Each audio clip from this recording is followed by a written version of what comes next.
baru 1 bulan kenalan udah ngajakin nikah. Jadi si cewek kan kadang ngerasa kayak dia serius nih, nggak main-main. Ini cowok gentle nih kayak gitu. Jalan pernikahannya itu yang ke-2 bulan, si cowok ini udah berani bawa selingkuhannya ke rumah. Wow.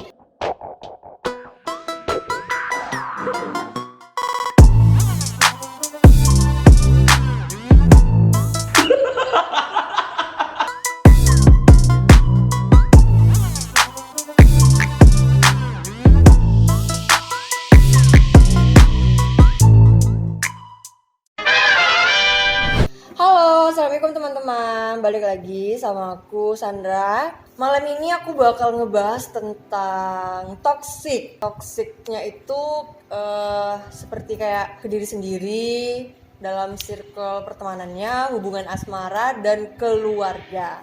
Nah, oke, hari ini aku kedatangan tamu. Kemarin udah pernah sih tag sama dia, tapi kan acara ngobrol bareng ya. Acaranya itu kayak jodoh-jodohan gitu. Nah, jadi langsung aja ya kita panggil orangnya. Ini dia, Wandea. Wandea, oke.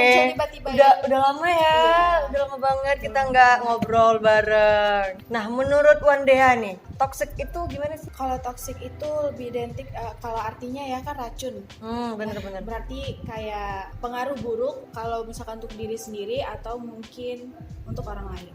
Untuk diri sendiri nih, kita bahas step by step ya. Untuk diri sendiri yang pertama, seperti apa sih contohnya? Kalau menurut aku sih toxic untuk diri sendiri itu kita kurang menghargai diri sendiri, terus juga kayak lebih memaksakan diri untuk sesuatu hal yang kita sendiri itu udah tahu kita kurang mampu gitu, kayak lebih kurang sayang sama diri sendiri. Ibaratnya kayak kita udah pakai nih anggota tubuh kita seharian beraktivitas kerja Bisa segala jadi. macam gitu. Sebelum pergi kemanapun aku selalu sugestiin ke diri sendiri, Dea hari ini kita bakalan ketemu orang banyak. Terus ada mungkin nanti yang enggak kita senangi, ada mungkin nanti orang yang bikin kita sakit hati, bawa sabar ya gitu. Bawa pengertian. Penting itu kompromi sama hati. Iya benar. Karena kadang mood kita tuh apalagi cewek-cewek ya kayak aduh bete nih tiba-tiba gitu kan, misalnya entah pesanan Shopee-nya telat datang atau apa kan tiba-tiba bete nih semuanya kena gitu. Kayak lebih gini sih, berusaha untuk berdamai sama diri sendiri, berusaha untuk apa sih namanya, legowo. Dan ada sih tipsnya kalau dari aku ya gini, pagi-pagi itu sebelum kita bangun kayak ucapin sama pagi Dea gitu, kayak kita tuh nggak sendirian tapi ada diri kita yang harus kita ajak ngobrol ya. Juga sugesti itu pagi-pagi, sugestiin diri sendiri, hari ini kita harus sugestiin aku hari ini harus seneng, aku hari ini harus happy, hari ini aku harus jadi lebih pemaaf. Biasanya nih itu beneran nanti sampai akhir kegiatan kita bakalan kayak gitu. Harus enjoy ya berarti ngadepin hari-hari. Nah, terus kita bakal ke step hubungan pertemanan. Pernah gak sih kayak dapat teman atau kita ke teman kayak kalau apa-apa sama aku dong gitu. Kita main berdua dong kemana-mana. Jangan ajak dia. Iya, jangan ajak dia begini gitu. Itu kan termasuk, menurut Sandra itu termasuk toxic juga gitu. Karena ibaratnya kayak kita nggak bebas berteman sama siapa aja, harus sama dia terus karena udah deket nih dari kecil, udah tahu nih dari orang, udah tahu gimana segala macam. Terus kayak bisa ngerasa, memang sih kayak ngerasa kehilangan gitu kan, cuman kayak nggak wajar aja ngelarang ini itu gitu sampai ngatur-ngatur. Kayak gini, aku pernah dapat kata-kata kayak kita nggak boleh mengendalikan perahu orang lain gitu, kapal orang lain gitu. Tapi kalau misalkan dia terpuruk ya kita selamatin, tapi tetap kita jangan kita yang ngatur arahnya gitu. Kalau ngadepin yang kayak gitu sih dulu sih waktu kecil, cuma kalau sekarang kayak sama teman-teman kecil tuh udah jarang ketemu ya. Paling nanti ada sama sahabat, paling toksik yang paling sering dia rasain tuh paling kayak gini, dia kayak suka ngeluh, sementara terus juga suka kayak cerita tentang masalahnya dia. Mungkin di saat itu kan mungkin kita juga lagi ada problem, cuma dia kayak cerita, dah kita kasih tahu tapi dia nggak mau gitu. Tetap aja habis itu nanti sering ngeluh sama kita, itu menurut aku sih udah toksik untuk kita gitu. Karena kadang kondisi psikis kita juga penting juga gitu. Tapi kalau dipikir baik positifnya tuh ada baiknya juga deh seperti itu, kayak kita jadi gimana ya, kayak misalnya dia teman kita ini bener dibilang dia itu nggak baik gitu kan, cuman caranya aja kali ya kurang tepat gitu, kayak ngasih tahu caranya aja yang terus kayak dia tepat. suka ngomongin orang lain kayak gitu, atau misalkan nanti ada seseorang nih punya ini, pasti dari hasil kayak gini itu paling sering banget tuh dapat teman kayak gitu. Itu cara kita tahu gimana karakter teman kita. Iya benar. Sebenarnya. Jadi ya kayak mikir, ya udah sih kalau orang itu mau bagaimana cara dia dapetinnya atau dia beli barang itu ya urusan dia gitu. Nah kalau dia sendiri gimana tuh ngadepinnya kemarin? Ngadepinnya ya, kalau dari hubungan yang kemarin toksiknya lebih kayak terlalu memaklumi apapun kesalahan dia. Ya udah nggak apa-apa. Iya udah nggak apa-apa. Terus akhirnya kayak teman-teman tuh jadi males denger cerita karena ceritanya itu doang. Terus toksiknya lagi dia kayak lebih kadang omongannya kasar, verbal ya. Secara verbal. Terus kayak kita tuh lebih sering yaudah maafin, tapi itu yang bikin dia akhirnya terusan kayak gitu sama kita. Cuma akhirnya kayak mikir pengen lebih sayang sama diri sendiri, pengen kayaknya hidup tuh sia-sia banget cuman buat nyatasin orang memaklumi manusia yang seperti itu. Ya nggak apa-apa, Jadi ntar kayak dia berubah. lepasin aja. Itu tuh menurut aku kesalahan wanita tuh satu, karena dia memaklumin kayak dia untuk mata ya udah nggak apa-apa ntar dia berubah gitu. Itu bukan kesalahan sih, wanita mesti ngebuka lagi nih matanya lebar-lebar, jangan kayak ini satu orang udah buat seperti ini nih. Bukan kesalahan, karakternya memang seperti itu, bisa dikatakan buruk ya gitu ya. Bukan buruk juga sih, cuman ya seperti itulah gitu kan. Nah terus kita kayak ya udah nggak apa-apa merem aja dulu, ntar dia berubah gitu kan, kayak ntar dia pas nikah berubah gitu. Ingat ya, pernikahan itu bukan sulap.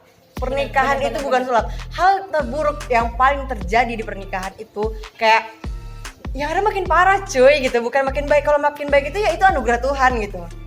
Malah pernah dapat pengalaman pas dia lagi magang itu di psikologi klinis. Jadi dia itu cowoknya berani nih, baru 1 bulan kenalan udah ngajakin nikah. Jadi si cewek kan kadang ngerasa kayak dia serius nih, nggak main-main. Ini cowok gentle nih kayak gitu. Terus berjalan pernikahannya itu yang ke-2 bulan, si cowok ini udah berani bawa selingkuhannya ke rumah. Wow. Si istri udah kayak marah malah dikurung di kamar.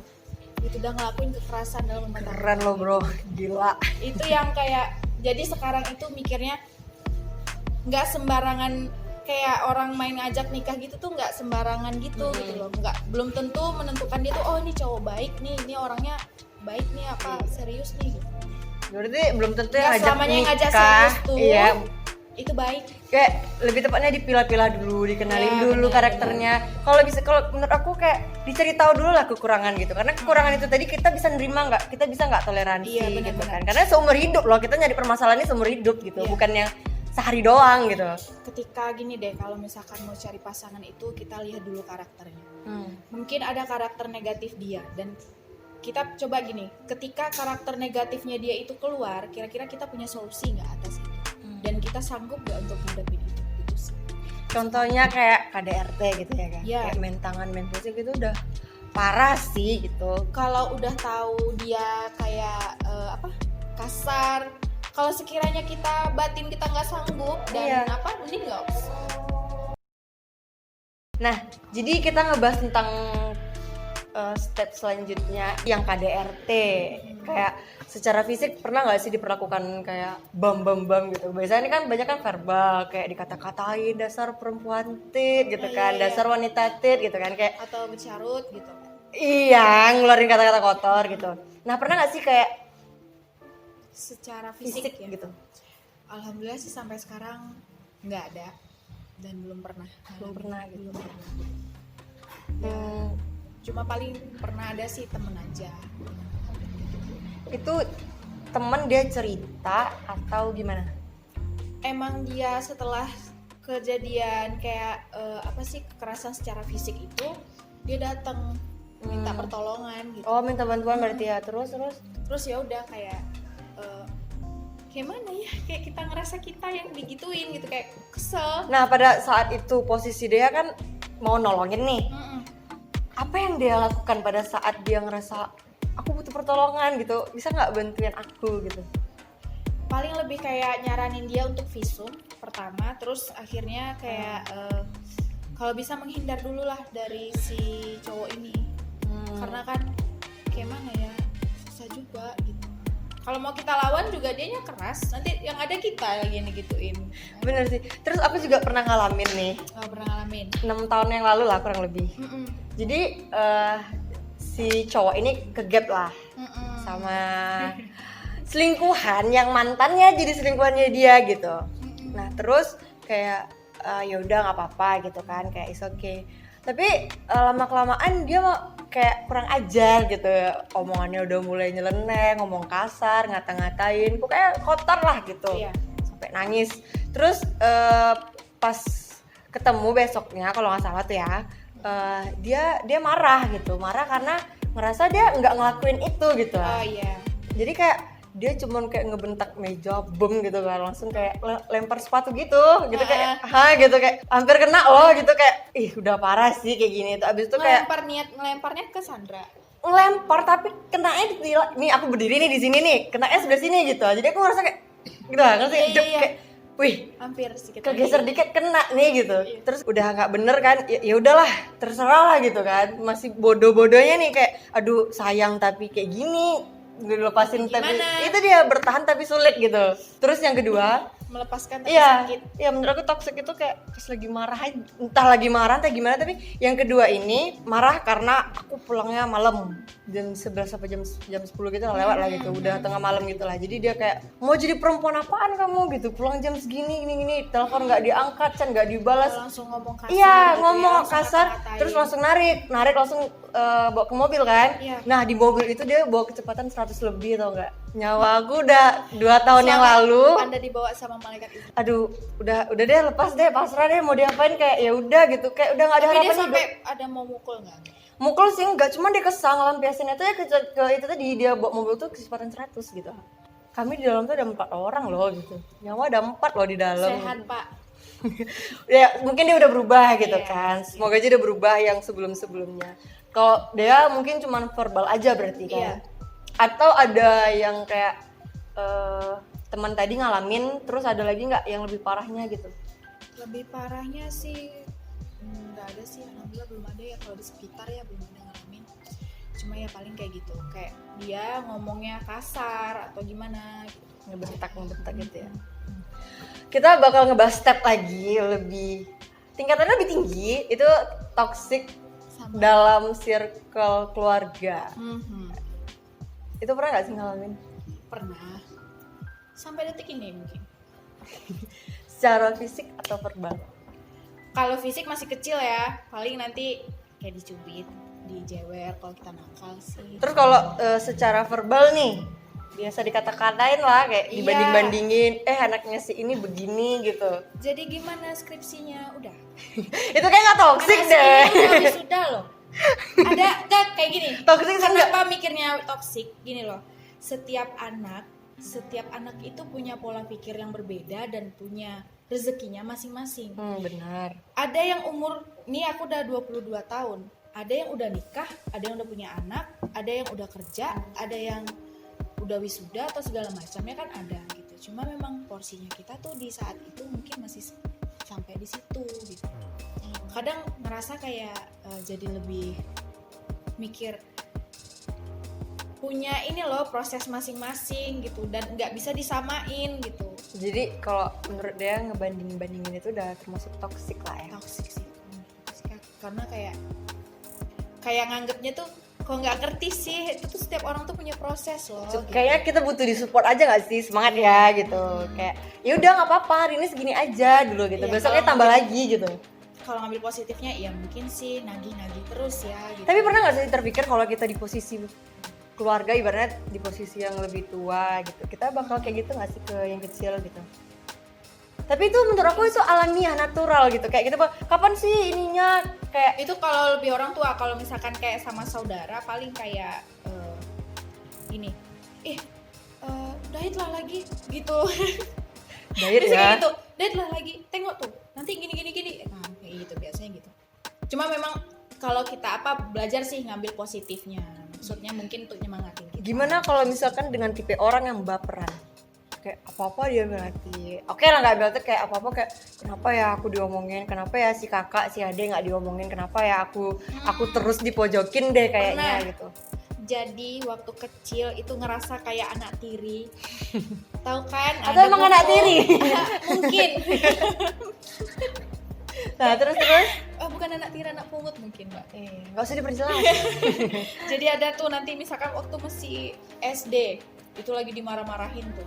Jadi rasanya gini kayak bikin surat-surat apa gitu kan, kayak pengen pergi apa segala macam, tapi nggak berani pergi dari rumah karena mikir nanti makan di mana. Itu waktu kecil sih udah ngerasain kayak Itu merasa diasingkan. iya, pemikiran anak kecil memang. Udah sok-sokan nih. Pokoknya nanti mau kabur dari rumah, bawa pakaian dan segala macam. Nah, terus udah bawa nyampe pintu kamar kayak aduh lapar gitu.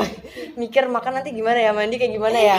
Udah nggak jadi kabur. Pernah kayak Emang bener-bener udah mau kabur. iya udah nenteng tas kayak aduh mikir makan gimana ya, kayak apalagi di Dumai kan kayak Iya. mau kabur kemana, yang nampung siapa gitu, kayak nggak kenal. Ya udah deh ntar aja gitu, ntar aja. Tapi mikir kayak sekarang tuh kok pernah ya mikir kayak gitu dulu.